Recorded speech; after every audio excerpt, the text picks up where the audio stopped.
अवतार प्रभु अवतार कथा गाय तब चरित कैसे मन लाई बाल चरित कही विविध विधि मन परम उजाड़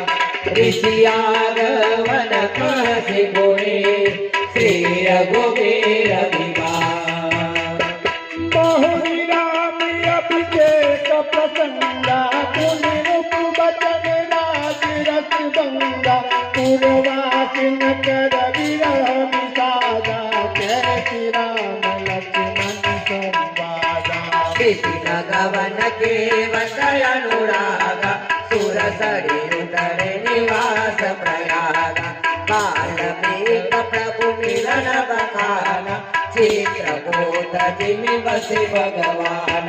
सचिवागवन नगर रूप वरना वरसागवन प्रेम बहु वरना तनु पटिया संग पुर बाते भरत गए प्रभु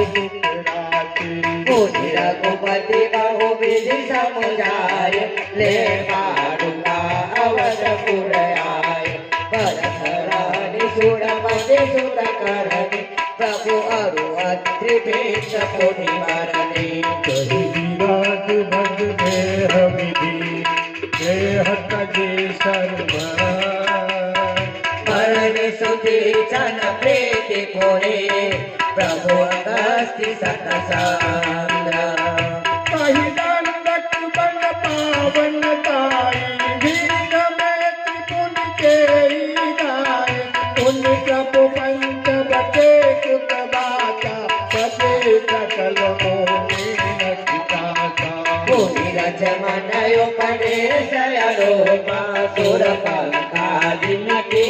करूपा हरदू सलबद बहोय बखान जिन सब बड़ मुद सानन जाना सत संहर मारित बत कहीं